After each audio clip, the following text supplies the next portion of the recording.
You see Vikings? My daughter insisted that I must see. There might be a risk that governments will see this as a potential cop-out to deal with the carbon emissions. Sadhguru, this initiative that I've been looking at what you're doing is really incredible. What has blown my mind about what you're doing, it's something I had never even heard of before. This Save Soil movement can not only be an ecological movement, but also it's a way of creating a more inclusive humanity. It's time from lab we once again come back to the land, because it's on the land that life happens. Wow. Wow. You've blown my mind yet again. The highest number of suicides in America, of all the professions, it is the farmers. That is devastating.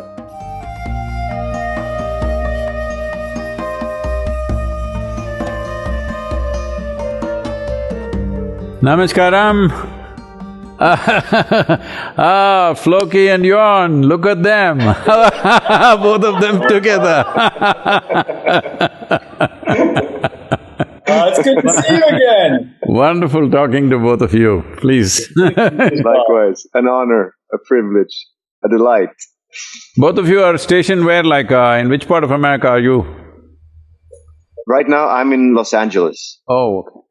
Yeah, but normally I'm in Sweden, in Stockholm, Sweden, most of the time. That's where I'm based. Okay. Yeah, I'm in Atlanta, Georgia. I moved here because we're doing a new show at the moment, so be here. So I'm not far away from Tennessee. So I know. Next time you're there, Not I would at all. love to come I'm visit. there in July, let's catch up, huh? Oh, absolutely. Actually, that's a perfect time because I'm done in July, so that'd be great. I'd love that. You golf, you guys, anybody golfs? I'm terrible at golfing, but I like riding around in the golf cart.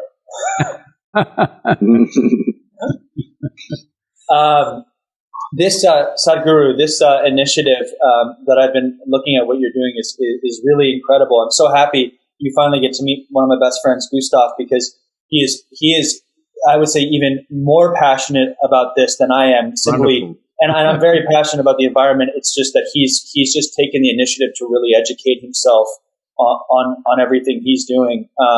And we're both so fascinated about what you're doing, and we'd love to learn more about everything. That's wonderful, Gustaf, and it's great that young people like you are concerned about this, because as a generation, if we don't do the right things now, we will live a life of regret. Yeah, that's the way I look at it as well. We can't be ignorant to the information that we're getting. What has blown my mind about what you're doing, just to because I want to share this with as many people as we can. Something I had never even heard of before, which was soil being an issue. That's something I think that's not talked about at all, and I would love to know in what ways we can help spread the word and how people can take the initiative to support this. See, what I see is in the last 8 months, I've been talking to various world leaders, people who are in the environmental work, many scientists across the world, top scientists in the world. And as I speak to them, what I see is every one of them knows what is the problem. And every one of them knows this needs to happen now. It's very important that this time it needs to happen. But I think everybody was waiting for one idiot who is willing to bell the cat, and here I am.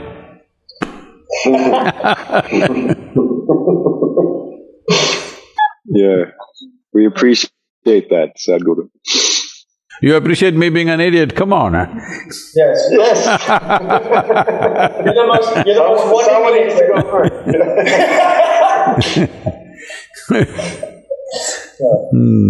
No, but I join you in the idiocy. Definitely. So somewhere in Europe, maybe on the ride you can catch up with me. Yeah, I hope so. Yeah, definitely. So tell us a little bit about the ride. Well, it's starting on 21st of March, so it's just another 24 days away from today. And we are riding through Europe, going to Holland, then to Berlin, and down south to Praha, Warsaw, and down south further to Slovakia, Rome, Geneva, Paris, and again looping through Bonn because that's a UNCCD capital. We are partnering with UNCCD or the UN agency to combat desertification. We are partners with them. So we spend a day or two with them and then go further. See, this is one thing when it comes to soil, this is one thing that all of us are connected to. In nationalities we may be different, in race we may be different, in religion we may be different, ethnicities may be different, so many differences. But soil is one thing that all of us are connected to. I want to use this soil not only as an ecological movement but also as a way to connect people. There is a common ground for all of us. Well, there are so many differences, there is so much emotion, there is so much anger, there is so much everything everywhere. But at least the things that we hold as common factors, I think we need to highlight that in a big way. I feel this Save Soil movement can not only be an ecological movement, but also it's a way of creating a more inclusive humanity because everybody can connect to the soil. Nationalities are made up by us, race and religions are made up by us, okay? As if we are something very different, but all of us come from the same soil. So I would like to use the soil message as a way of creating a more inclusive humanity, which has always been our work, fundamentally, you know. Yeah, that's lovely. And is it possible to then also draw the connection between soil and earth, which are synonymous? And that the extension of this is also that we are all one species on one planet, which is the same. It's also a… So whether you use the word soil or earth, it's not different. In most languages, it's a common word, soil and earth. Right. So… Yeah. And so earth is also the planet. It's also our home. So it extends even to that global consciousness, doesn't it? Yes, they cannot be separated. It is very obvious, yeah. Sadhguru, for those who aren't as aware of soil's connection to climate change, or what they can be doing to further educate themselves on this, or to help in any way, could you speak a bit to that? Yes, see, everybody's talking about climate change. That narrative has picked up. Is a very good thing that's happened in the last 10-15 years' time. But one needs to understand a healthy soil is one of the best carbon sinks in the world. It is the best, actually. It is even better than the ocean if you take in terms of square feet or square meters. Because the ocean has 2/3 of the surface, ocean is a bigger sink. But in terms of square footage, if you take a piece of ocean and a piece of land, the land or the soil is a much better carbon sink than even ocean surface. But at the same time, unhealthy soil, plowed and exposed soil, is a source of emission of both carbon dioxide and methane above all, which heats up the atmosphere almost 80 times more than carbon dioxide. So, the same thing can work as a carbon sink, as a way of capturing the carbon, or the same thing can exude, gases which will enhance the climate change or global warming. And the cropland and the desert lands have the lowest level of carbon in education per hectare, Croplands and desert lands have the lowest carbon in their vegetation. Any other place if you to watershed areas or forests, the level of carbon in that vegetation and in the soil is very, very high. But these lands have the lowest. Deserts are it's another reality. We can't really go and fix the desert tomorrow morning. But the significance of agriculture land or croplands is, this is the only piece of land on the planet which amounts to 70% of the land on the planet, is that land which is every day tended to by human beings. The land that we are tending to, if you cannot transform, how are you going to go and transform the desert or the ocean or even the rainforest? How are you going to do anything about it? This is a land where every day there's a human hand on it. This is the land we should first turn it around. And it's possible to do it if we take the necessary steps, if you institute this in the policy of every nation. In 8 to 12 years, a massive reversal of what is happening right now can be done. Wow. What are some of those steps that would have to be implemented? See, we've produced a soil document, a common document for the world and also for every nation, based on its latitudinal positions, regions where they are, and the soil types that exist. We have identified 14 types of basic types of soil, and also the economic conditions of the region, and of course the agricultural traditions, because you cannot change agricultural traditions overnight. You will have to work with that. So considering all this, we have made a policy document for every nation, or in some cases for every region. Right now, all the Caribbean nations are signing up with us we are signing MOUs with them with the soil policy document, how to implement.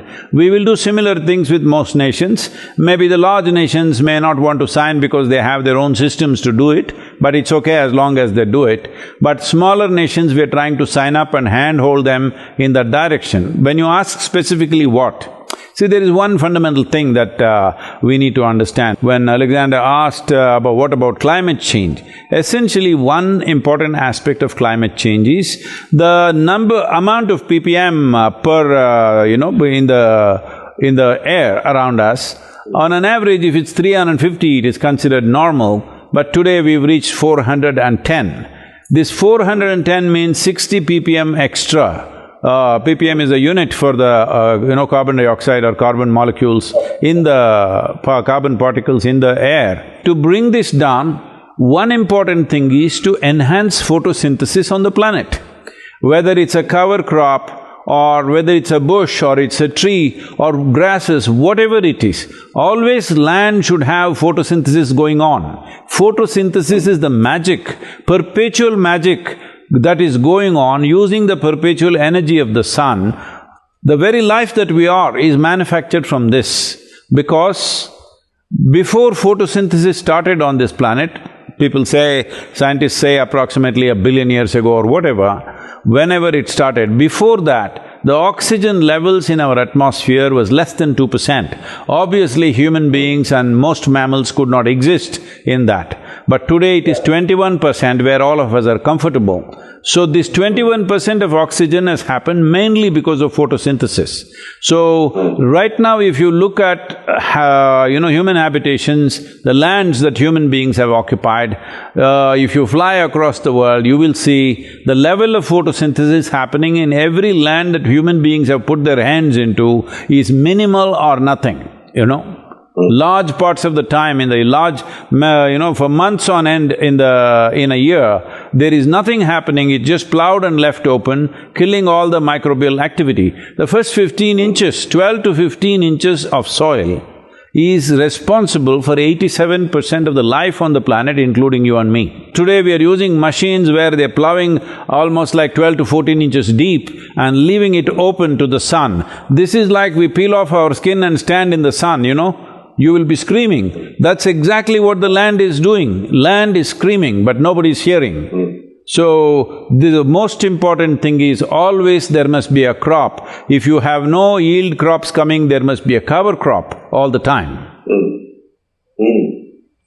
So one of the things that we have been pushing for is for the governments to give some financial assistance to put cover crops.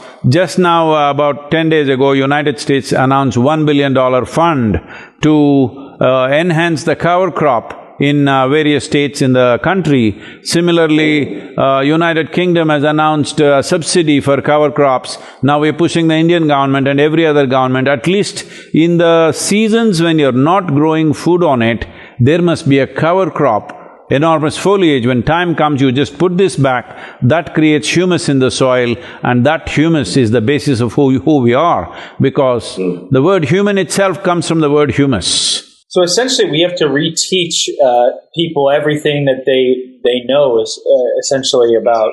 No, we just have to remind them, because 40, 50 years ago we knew what to do. Suddenly we forgot, because from land we moved to lab. It's time from lab we once again come back to the land, because it's on the land that life happens. In the lab you can experiment. Life happens only in the land. Yeah. And there's, I was watching the YouTube video about this already, and there's something like we have 80 more harvests or less? Different people are saying from 60 to 80 harvests, some people are more optimistic are saying 80 to 100 harvests. 80 to 100 harvests means approximately 45 to 60 years is max. But every responsible scientist is clearly pointing out by 2045 we'll be producing 40% less food, but our population will be over 9 billion. That's not a world we want to live in. No. That's not a world where we want to leave our children and go. No. But this can be turned around. We are in a cusp of time right now. If we act now, in the next 10 to 15 years or maximum 20 years, we can make a significant turnaround in the soil quality and in turn, all the other aspects related to it. But if we'll say, let us say we let it go for another 30 to 40 years, because the loss of biodiversity per year on an average is around 27,000 species. I'll repeat that. 27,000 species, not organisms. That many species of microorganisms are going extinct. So if you let this roll for another 30 to 40 years, we will come to a place where if we do everything possible to turn it around, it will take 150 to 200 years. That's a disaster. Wow. For Sadhguru, first of all, thank you for taking this on. You know, this can't be easy for you to do video after video, trip after trip, educating all these people on this, and it's incredible what you're doing. For everyday people like Gustaf and I, what can we be doing as individuals to help? See, right now, everybody wants to get their hands in the earth right now because they're inspired by a video or something. That is not what we need. First thing we need to understand is, we should stop doing things for our satisfaction and do something that is a solution. We are interested in a solution, not doing something for my personal satisfaction.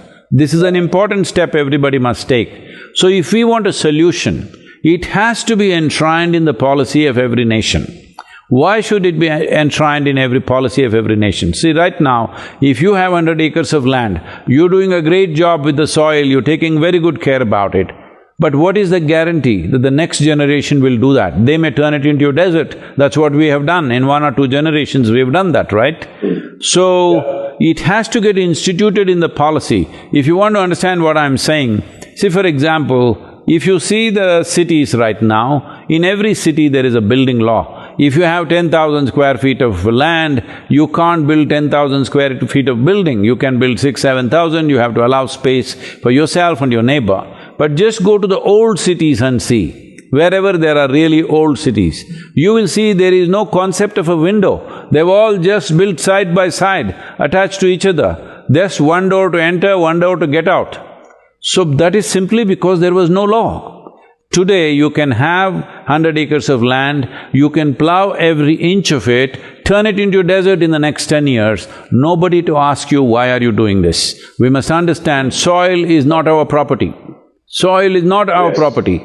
It has come to us from previous generations. It's very important we hand it over to future generations in its living condition, as a living soil, not as dead material.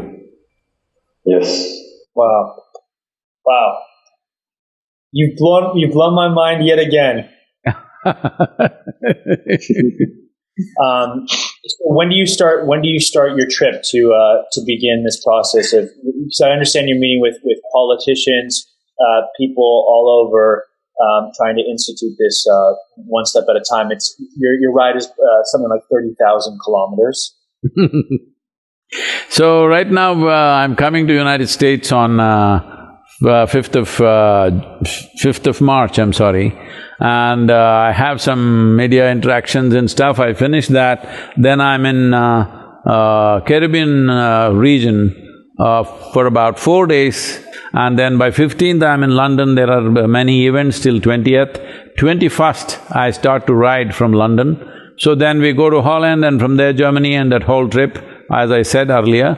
But on the way, I'm taking a 2-day break and going to Ivory Coast, because it is the UNCCD's COP15. 170 countries' representatives will be there. So I will be addressing them and also handing over these soil policy document to each nation, and we have written separate sections for every nation. For every nation we have made a separate book. So we will be giving it to those nations or whoever the representatives of those nations, and from then again I fly back to Riyadh, and from there I ride down to UAE, Muscat, and from Muscat I'm taking a boat with my motorcycle, and a 2.5 day trip to Indian coast. From there I'm riding for another 25 days.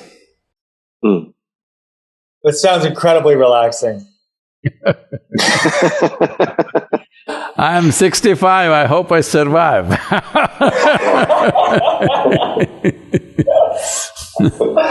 I thought before I'm too old and no good for anything, I must do this, because as a generation, if we don't do this, this is not going to be good. I'm not a doomsayer, but I'm saying we are in a situation where if we act now, we can turn this around. This is our challenge, this is our responsibility, and this is also our privilege, that we have the opportunity to turn around such a massive irregularity that we have created in the carbon chain. See, when you utter the word carbon today, a whole lot of people who are just reading textbooks, if you say carbon, they think it's some kind of poison, because they think carbon monoxide, carbon dioxide, whatever. But we are all carbon life, we are all carbon life. Every life that you see, whether it's a worm, insect, bird, animal, tree, you and me, we are all carbon life. Carbon is life. So this is a carbon chain that is going on. If you break one link of the chain will fall apart. Right now, the soil is one link that we are breaking very badly. If you break this, the life chain that is going on right now could be broken or at least seriously damaged. So what about our dependence on fossil fuels?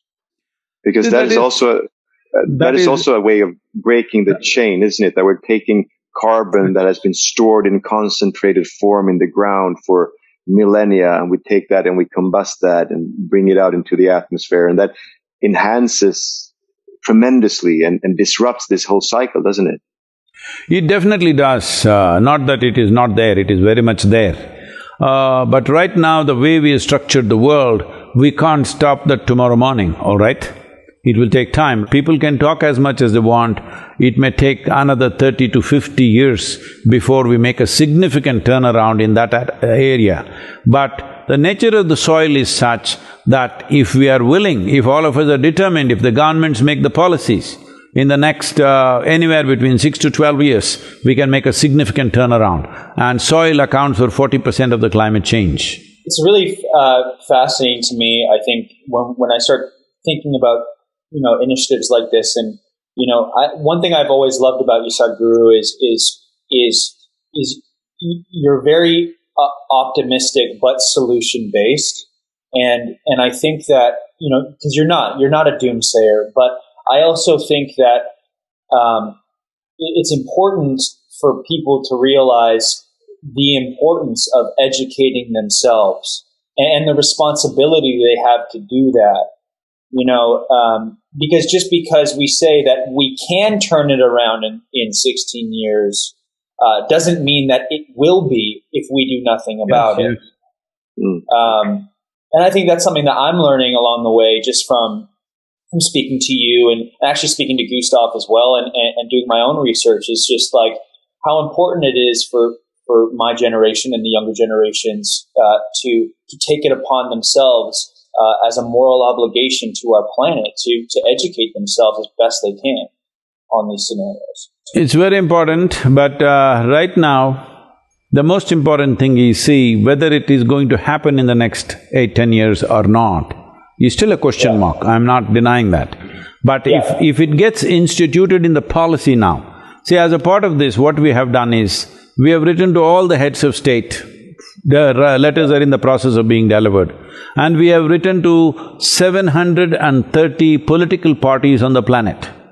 Because we are telling them, in your election manifestos, you must make soil and ecology an important part of your election manifesto, depending on your nation, your economic condition, whatever, but you must do this. Why this is so easy? See, once it gets instituted in the policy of a nation, if they have money, they may start tomorrow. If they don't have money, they must do it slowly. If they're lazy, they will do it after 5 years. But it is bound to happen once it's in the policy.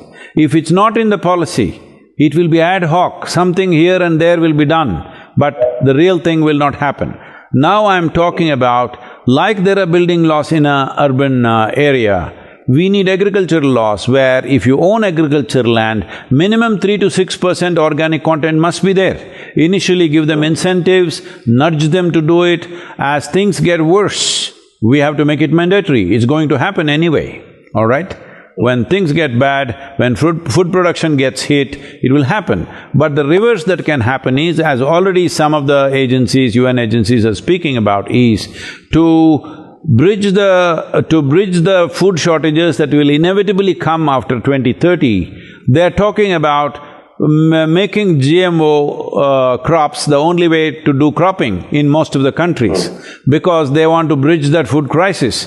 When there is no food, eat some damn food. That is the philosophy. I agree with them, when there is no food, you have to eat something, that's fine. But that bridge will last only for 20 to 25 years. After that, when we crash, that will be a real crash, that will be a very bad crash. So the more sensible thing will be to enrich the soil. We are not advocating any particular kind of farming. It is for the farmer to decide what kind of farming he wants to do. But we are just asking, keep the soil alive for yourself and future generations. For this you need 3 to 6% organic content. Only then the soil will stay alive, otherwise soil will become sand. Can I ask you, Sadhguru, do you think most farmers, just out of curiosity, do you think, or at least from the people you've spoken to, do you think they know that, or do you think, and are ignoring it, or do you think that they're not even aware that soil needs 3 to 6% organic content in it? I have lived on the farms in India. Every farmer knew this 40 years ago, 50 years ago. There was simply no question. Everybody knew this. Whether they understood 3%, 6% or not, that's not the point. But if they took soil in their hand, they would always feel for the organic content, whether it's there or not. So they knew, and they always practiced that. Because India is a land where we have had organized agriculture for over 12,000 years. Probably the longest in the world. So 12,000 years we maintained and managed our soil richness, but in 40 to 50 years we've destroyed it, all right? Why this has happened is, somebody told them there is a better idea, all this, picking up of dung and picking up bullshit, this picking up dung and putting into the land is all bullshit. So I will give you a magic powder, just throw it, everything will be fantastic. And it was. For some 3 to 8 years' time it worked in most lands. You threw the fertilizer and boom, everything came up like never before, all right? So, now they are paying the price after 15, 20, 25 years of fertilizer usage, and now the costs are simply going up to such a point that over 300,000 farmers in India have committed suicide in the last 20 years. Even in United States, people tell me that in the last 12 years, 50% of the American farmers have not seen $1 of profit, okay? And the highest number of suicides in America, of all the professions, it is the farmers. That is devastating. So the farmer always knew, but now he's forgotten because somebody to sell whatever they want to sell has advised him. But at the same time, I'm not against fertilizer, I'm not against pesticide, I'm not against anything. All I'm saying is, let's keep the soil as a living entity for ourselves and future generations. This is a must. But isn't some of the means in order to do that, to decrease fertilizers and pesticides? It's the other way around. If you increase the organic content, the need for fertilizer and pesticide will come down by itself. So I'm saying first increase the organic content. See, right now suppose you take away all the fertilizer from the planet. your food production in the world will go down by 50 to 60%. Take away all the pesticides and fertilizers together, then your food production will go to something like 25 to 30% of what it is right now. So let us not talk about that. You cannot remove those things right now. This is all fanciful things. You do your house garden in an organic way and you think you can do it that way. If you look at the cost of production and what's coming out of it, you will know it can't provide food for the world. We are talking about world's food produce. So do not talk about impractical things. Increase the organic content. If you increase the organic content, for example, one thing I can say for sure is, if you increase the organic content to 8 to 10% in the soil, the irrigation requirement will come down to 30% of what is right now. To 70% of the water you will save. If you raise the organic content to 12 to 15%, your irrigation requirement will come down to 10 to 15%. That means if you were using 100 liters of water, 15 liters of water will do the same job for you, because organically rich soil retains soil. If people don't understand what I'm saying, ask them to walk into a rich thick forest and just with your hands, not with any implement, with your hands, with your fingers, you just dig 3 inches, you will see it is damp. That's what a crop needs, moisture. So, organic content, when you say that, what are some examples of just organic? You can't get it from the moon or Mars. There is only 2 sources of organic content, either, plant material or animal waste. These are the only 2 ways. You either need, a lot of plant material, that like cover crops and other things that you put back into the soil, or you need trees where you can use the leaves to fertilize the soil, or you need animal waste. There is simply no other way. Right now the problem is most farms don't have either trees or animals on them, agricultural farm. They have to bring their organic material, buy somewhere and bring it.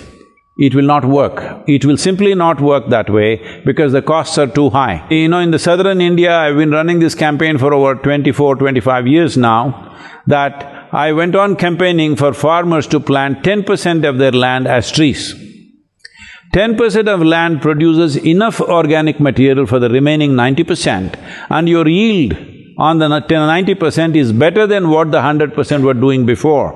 And the organic content is high, water tables have come up, and the nutritional value has gone up significantly. This is another important part. Right now, see, most countries have put their COVID, deaths down. But in US still you're hitting about nearly 2,000 number per day, which is a disastrous number.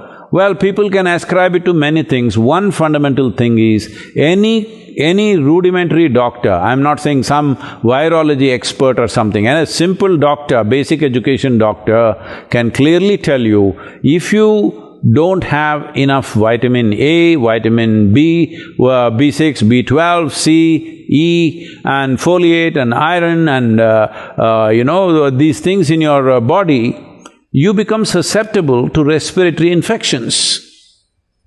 This is commonly known. Upper respiratory infections and lack of micronutrients are very directly connected. In United States in 1920, let's say a vegetable, for example, today everybody is going for salads believing they're eating something healthy, all right? At least in California and other places. I don't think these Atlanta people are still eating salads. I'm just joking, okay? So, for example, lettuce is one of the, important part of any salad anywhere these days, at least in the Western countries. What lettuce was offering you as nourishment in 1920, what it is offering to you now is only 10% of what it was in 1920, 10%. Wow. 90% nourishment is lost. If you ate 1 orange in 1920, in 2022 you have to eat 8 oranges to get the same stuff. That's insane to me. Yesterday I was at our school, all the little tiny tots were there, and I said, "Can you eat 8 oranges per day?" They said, "We can." I said, "Okay."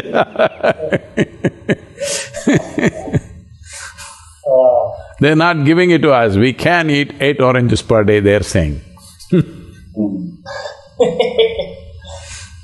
That's wild. I've been reading a few books about the nutrition content in food nowadays compared to how it was, and it is just truly staggering.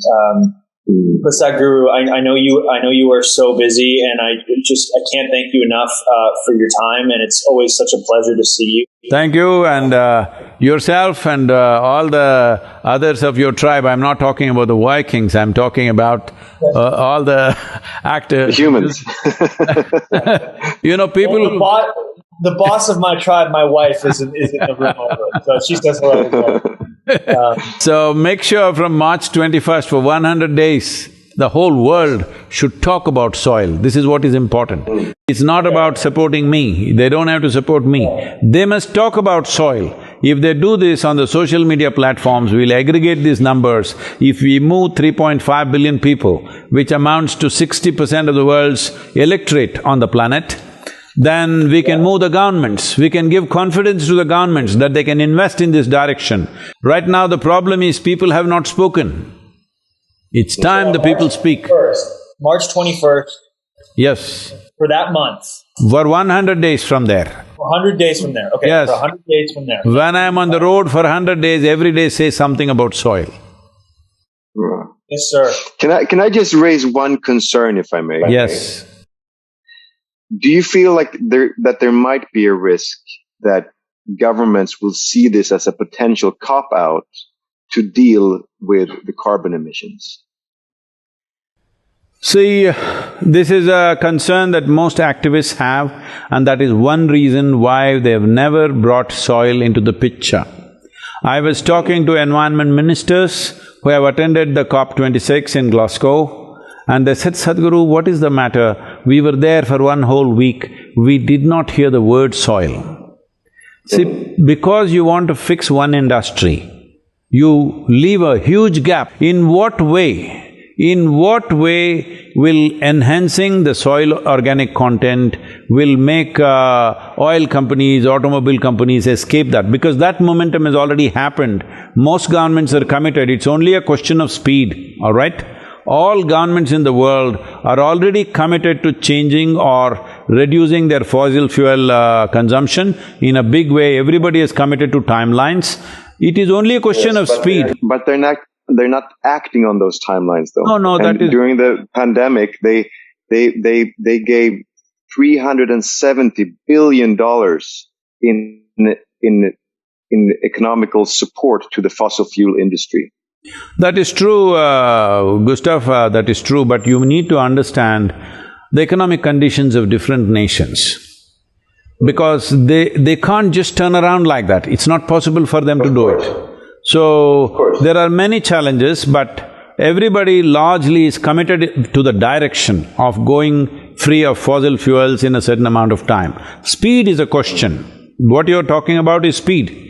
So that speed, we must keep the pressure on them for speed, that we need not relax. Just because we enhance the organic content in the soil, we need not relax that. And the beautiful thing about soil is enhancing the carbon, organic carbon in the soil is, one thing is it's not against anybody, nobody will resist this. It's for everybody, and its costs are very, very low. It is just a commitment that is needed. Yeah. But shifting from fossil fuel to something else, one thing is it's a question of technology. People are not sharing technology. They're advising everybody, but they're not sharing technology. They're advising everybody, they're not willing to compensate nations which are not able to do it in their period of time. They're not able to look at the per capita consumption of a given nation. We're talking standards which are not all right, okay? So naturally some nations will resist, but every nation right now is committed to move in the direction. We must continuously inspire them, encourage them, support them, buttress them to see that they're able to fulfill that in a reasonable amount of time, not stretching it endlessly. But see now, a war breaks out, all right? We could have easily avoided this, I don't want to get into the politics of it, but I'm saying a war breaks out just after the pandemic, when nations are just beginning to recover, just beginning to have a reasonable, normal life, a war breaks out. Well, if all the wise men who are ruling the world got together, we could avoid this, right? very easily. We're talking about fossil fuels. What do you fight a war with? With air, is it? With sunlight, are we fighting a war with sunlight? No, gas, oil, No. fossil Yes. fuel. Endless amount of that stuff, and worse kind of poisons we are throwing all over the place. So, I'm saying… I'm not saying that carbon fuels is not an issue, it's a serious issue. It's a significant issue. We should not let up on that, but that's not connected to this, because this doesn't cost money. This is not against any industry or any lobby, this is for everybody. This we must do because this is the easier piece to do, and it accounts to 36 to 40% of the problem. Right. Yeah, thank you.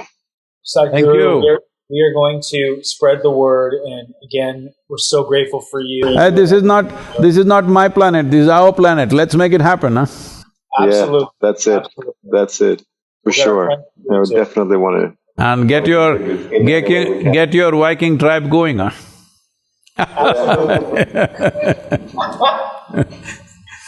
What other new work you're doing I have not seen, both of you. You see Vikings? I saw, because my daughter insisted that I must see. That's amazing, amazing. I don't know if you read it. I've met Jon and Floki, I just have to meet Lothberg guy. Oh, Ragnar. Ragnar. Yeah, exactly. We'll bring them on next time. Thank you very much. So good to see Yeah, you. hope to meet you again, Sadhguru. Namaskaram. Namaskar. Namaskaram.